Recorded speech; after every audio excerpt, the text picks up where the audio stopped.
नमस्कार। TVT super crash course में आपका अभिनंदन और स्वागत है। आज हम आपको परिमेय और अपरिमेय संख्याओं पर संक्रियाएं बताएंगे। सबसे पहले तो ये नंबर सिस्टम में हमने पहले परिचय, दूसरे वीडियो में हमने आपको वास्तविक संख्याओं के बारे में बताया था, जिसमें परिमेय संख्याएं में क्या क्या आती हैं, अपरिमेय संख्याएं में क्या आती है। इसके बाद तीसरे वीडियो में हमने परिमेय और अपरिमेय को पहचाना था। उसी में एक दो क्वेश्चन आए थे परिमेय और अपरिमेय संख्याओं की संक्रियाएं पर। तो आज हम वही परिमेय और अपरिमेय संख्याओं पर संक्रियाएं समझेंगे। सबसे पहले ये बात आप जान लीजिए कि जब दो परिमेय संख्याओं के बीच संक्रियाएं होती है, जोड़ घटाव गुणा भाग पर, तब परिमेय ही मिलती है। दो परिमेय संख्या को जोड़ेंगे, घटाएंगे, गुणा करेंगे या भाग देंगे तो परिमेय ही मिलेगी। अब जब हम परिमेय के साथ अपरिमेय संख्याओं की संक्रियाएं करेंगे, यानी परिमेय में अपरिमेय जोड़ेंगे या घटाएंगे या गुणा करेंगे या भाग देंगे, तब वह अपरिमेय मिलेंगे। हमेशा याद रखना है कि परिमेय के साथ जब परिमेय की संक्रियाएं होंगी तो परिमेय मिलेंगी, जब परिमेय और अपरिमेय की संक्रियाएं होंगी तो अपरिमेय मिलेंगी। लेकिन जब दो अपरिमेय संख्याओं की संक्रियाएं होंगी तो परिमेय भी हो सकता है और अपरिमेय भी हो सकता है। हम उदाहरण के द्वारा इसे समझेंगे बारी बारी से। जैसे सबसे पहला है कि परिमेय को जब परिमेय में जोड़ा हो जाता है तो वो परिमेय ही होती है। जैसे दो परिमेय संख्या है, 7 परिमेय संख्या है, दोनों को जोड़ते हैं तो ये 9 मिलता है और ये है परिमेय संख्या। इसी प्रकार से यदि हम जोड़े 1/2 जोड़ 1/3, ये जो मिलेंगी परिमेय संख्या ही मिलेंगी। यानी परिमेय में परिमेय जोड़ा जाता है तो परिमेय संख्याएं मिलती हैं। अब है जब परिमेय को परिमेय से घटाते हैं तब क्या मिलता है। तो परिमेय में से जब परिमेय घटाते हैं तब भी परिमेय संख्याएं मिलती हैं। जैसे यदि हम 15 परिमेय संख्या लिया, उसमें से 7 घटाया तो ये 8 परिमेय संख्याएं मिली। या हम 97 लिए, उसमें से यदि हमने घटाया 105 तो हमको इसमें माइनस में मिलेगा, और जब 105 में से 97 घटाएंगे तो हमको मिलेगा 8। तो ये माइनस में 8 मिला, तो -8 भी परिमेय संख्याएं होती है। अब परिमेय संख्या को जो परिमेय संख्या से गुणा करते हैं तब भी परिमेय संख्याएं मिलती हैं। किसी को भी गुणा करके देख लिया जाए। 2 गुना 7 गुना करेंगे तब 14 मिलेगी, यह भी परिमेय संख्या है। या 3/2 गुना 4/7 गुना करें तो 4 तिया 12, 7 दूना 14, यह भी हमारी परिमेय संख्याएं ही हैं।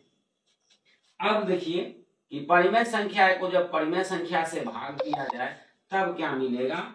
तो परिमेय संख्याओं में परिमेय संख्या से जब भाग देते हैं तो परिमेय ही मिलती है। जैसे 9 में हम भाग देते हैं 3 से तो ये मिलता है हमको 3।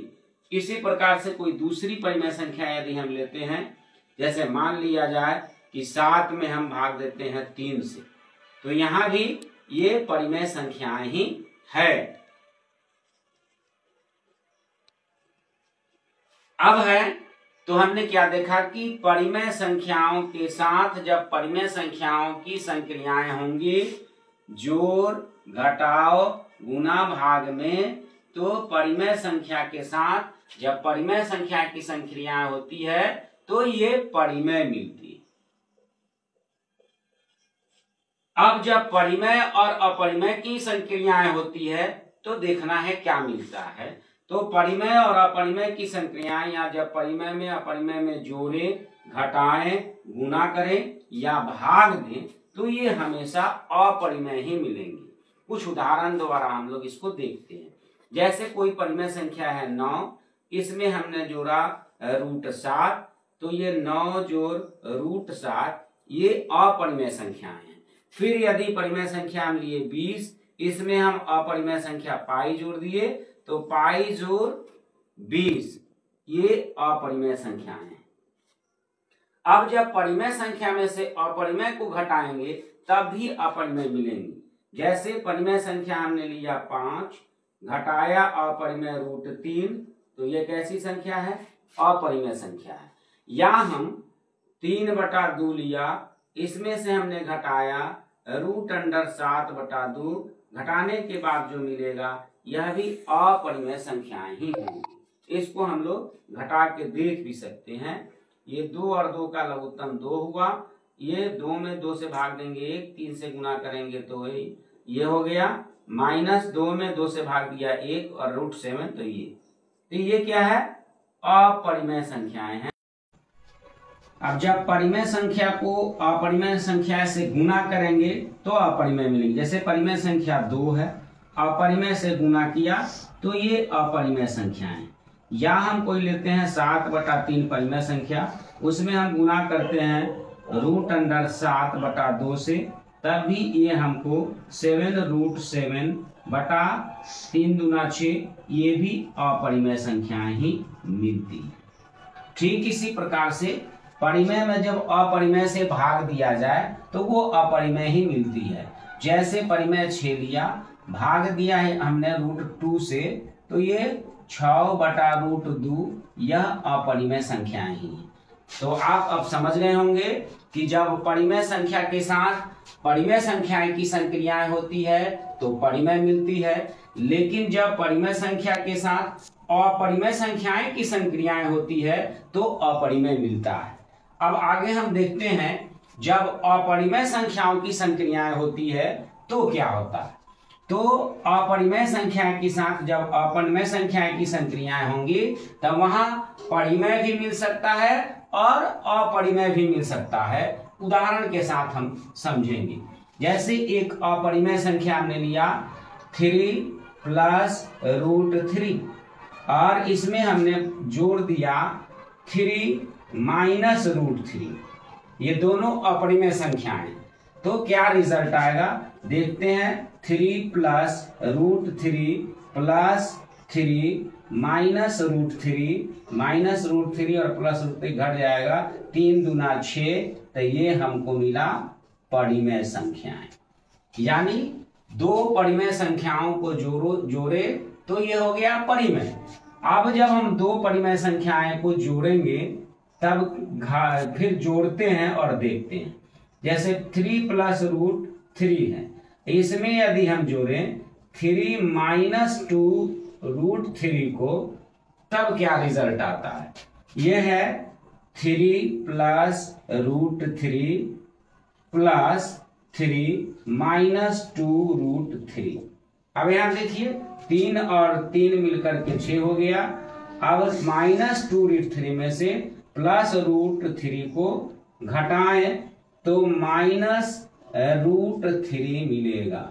तो ये हमारा अपरिमेय संख्याएं हैं। यानी जब अपरिमेय में अपरिमेय को जोड़ा तो परिमेय भी मिल सकती है और वो अपरिमेय भी हो सकता है। अब दूसरा उदाहरण देखिए, दूसरी संक्रियाएं। अपरिमेय में जब अपरिमेय घटाएंगे तब वह भी परिमेय भी हो सकता है और अपरिमेय भी हो सकता है।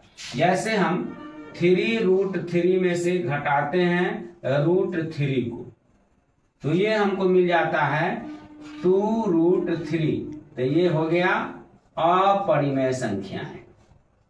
लेकिन यही जब 3√3 में से हम घटा लेते हैं 3√3, तो ये 0 मिलता है और ये 0 परिमेय संख्या है।